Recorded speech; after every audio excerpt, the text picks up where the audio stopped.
Hello दोस्तों। तो आज हम लोग डिस्कस करने जा रहे हैं M H T C E T 2026। एक मिनट। हाँ, तो M H T C E T 2026 के सेकेंड अटेम्प्ट का जो 20th में शिफ्ट वन हुआ था उसका ये क्वेश्चन है। ठीक है,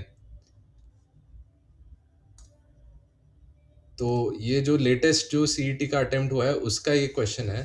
तो देखते हैं इसको क्या बोल रहा है। Integration of g x d x is equal to f x.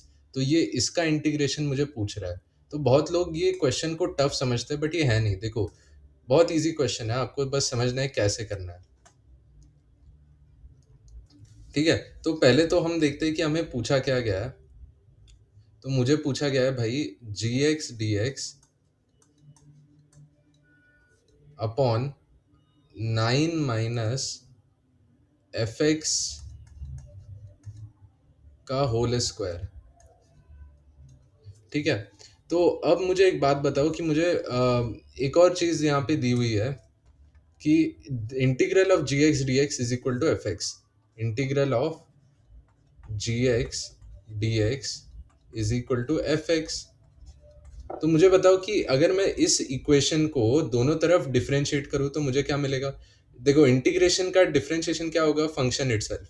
तो ये जी एक्स हो जाएगा एंड इसका डिफरेंशिएशन क्या होगा मेरा, एफ डैश एक्स। ठीक है, ये क्लियर है कि मैंने क्या किया, ये जो इक्वेशन मुझे दी हुई है इसको दोनों तरफ मैंने डिफरेंशिएट किया तो यहाँ पे इंटीग्रेशन का साइन हट गया एंड यहाँ पे ये डेरिवेटिव आ गया इस फंक्शन का, राइट। तो मेरे पास ये एक चीज आ गई कि f dash x is equal to g x, है ना। तो मुझे जो यहाँ पे जो जी एक्स दिया हुआ है, क्या मैं इसको रिप्लेस कर सकता हूँ एफ डैश एक्स के साथ? कर सकता हूँ ना। तो देखो, यहाँ पे मैं जी एक्स की जगह क्या लिखूंगा, F dash x d x upon 9 - f x का होल स्क्वायर। अब शायद बहुत लोगों को चमका होगा कि इसके बाद करना क्या है। ठीक है, यही स्टेप सबसे इंपॉर्टेंट था, ये वाला जो ब्लू में लिखा है ना वो।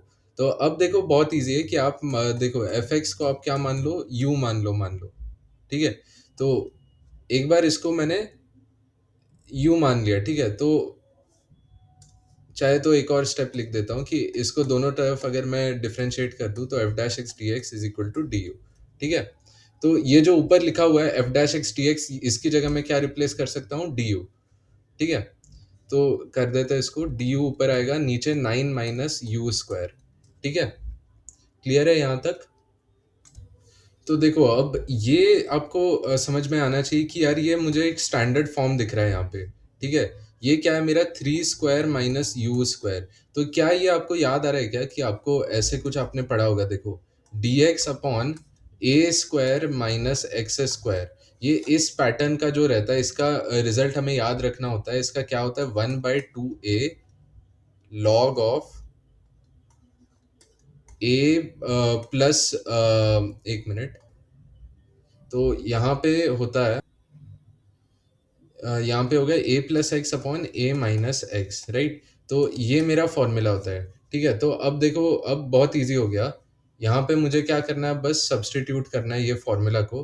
तो इसका इंटीग्रेशन क्या होगा, 1 यहाँ पे a क्या है, 3 है, तो 2 × 3 होगा, है ना। एंड लॉग ऑफ, यहाँ पे क्या आ जाएगा, a प्लस एक्स। तो a क्या है मेरा 3 प्लस एक्स क्या है यहाँ पे u है, अपॉन 3 माइनस यू। ठीक है, तो ये 1/6 लॉग क्या आ गया, 3 प्लस u मेरा क्या है, ऊपर देखना जरा, एफ एक्स है। ठीक है, 3 plus f x upon 3 minus f x. तो ये मेरा फाइनल आंसर आ गया। ठीक है, तो देखते हैं एक बार ऑप्शंस।